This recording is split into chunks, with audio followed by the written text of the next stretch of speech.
Last Man Home. On the Sky Road. Written by John Miro.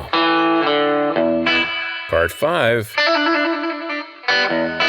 The three of us pounded past the thick yellow and black lines on the ground, feet smashing down over the words "Authorized Personnel Only." In the narrow confines of the hallway, our heavy strides threw up a hell of a racket.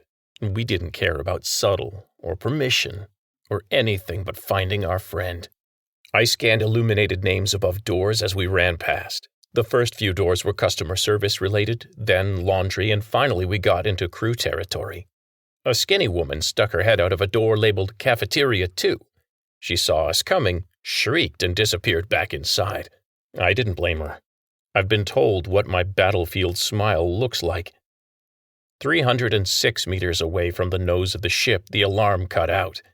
At 220 meters away, we hit the administration offices. At 219, the guards appeared from around the next corner. And I laughed. That was pretty stupid, I know. I mean, sure, they were basically butlers in shiny clown suits with a barely military feel to them. No, they weren't holding death dealers, and yes, I was eager to put some marks on their pretty, well-groomed faces. That small voice in the back of my head shook its head again, but I wasn't interested in talking this out. All the same, when the barrels started glowing, I should have stopped laughing. No death dealers on a cruise ship, I was sure, but neurogenic weapons that interrupt or trigger your nervous system could be just as bad. Best case, a neuroblast can stun you solid, and you go down like a lump of rock. You still bruise or bleed, and sometimes you break your parts when you fall, but that's all the damage. Worst case, they can shut your nervous system down for good. Somewhere in the middle settings, they can give you brain damage, screw up your heart and lungs, and stain your tighty-whities real bad. And yeah, I was betting their bosses, out of fear of lawsuits and bad PR, had disabled the kill you dead on the spot settings. The rest of me just thought, let's go bowling.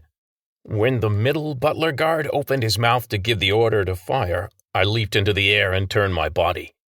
I didn't feel anything. I just seized up as all three beams laid into me. The morons had no fire control, and they hadn't even spaced themselves across the corridor, so I'd turned my body enough to intercept all three beams. I prayed my tighty-whities stayed white and watched. That was all I could do at that point. That's okay. I'd already done the important part and gotten my body into the air before the freeze rays hit. Now, I was an object in motion, aimed straight for the three chuckleheads who didn't have a clue what would happen next. I'd leaped into the air on an angle to absorb as much of the barrage as I could. Knees and elbows were poking out all over, which made for some satisfying sounds a moment later. The first snap I felt was my knee, breaking the butler guard and lead bowling pin's wrist. Then a crack from the nose of the underpaid kid standing in front of my frozen fist. Then a woof of air when my foot slammed into the solar plexus of the third, a girl with a scared face. I was most satisfied by breaking the wrist of the idiot who had opened fire without even trying to talk us down. Not that it would have worked. He'd have fun trying to hold the gun on my friends even after he crawled out from under me, and he deserved it. Jerk.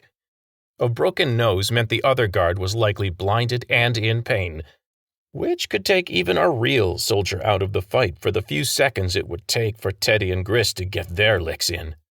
As for the third, I'd scored a hard hit on her celiac plexus. Her diaphragm would either spasm or contract, meaning she'd be having trouble breathing for at least the next few seconds. Scary as shit for a toy soldier, I'd bet, but not life-threatening. If my predatory grin hadn't been frozen on my face thanks to the neurogenic beams, it'd probably have stretched so wide my cheeks would have hurt as I watched Teddy roll on all fours close to the schmuck with the broken nose and whip his legs out from under him with a hard tail swipe. In my peripheral vision, I watched the leader with the broken wrist reach for his weapon with his non-dominant hand. Grist snap-kicked and broke his other wrist. Nice one, Grist, I tried to say, but of course my body was breathing on automatic like I was asleep and doing not much else. Still, he grinned and nodded at me as he collected the stunner from under the moaning guard and me. People always underestimate Gris. Shalev may be short and dumpy, but they aren't slow or stupid, especially Gris. I wondered how long I'd be doing my statue impression before the paralysis would wear off and I could laugh at the morons cashing checks around here for putting clowns up against seasoned war vets. Then I wondered what condition I'd be in when the next batch of butler guards showed up. Maybe charging hadn't been the best move after all. See? I'm not completely stupid, just a little overly protective of my friends, even if the one I was rushing in to rescue had tried to kill me recently.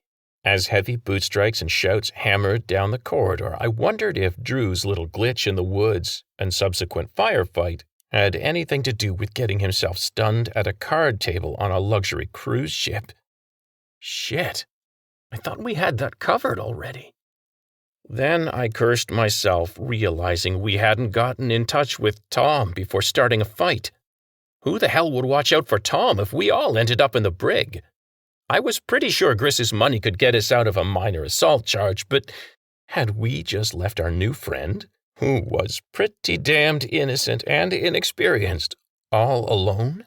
Sensation began to return as a tingle in my fingertips. I knew from experience it would be hot fire in another minute.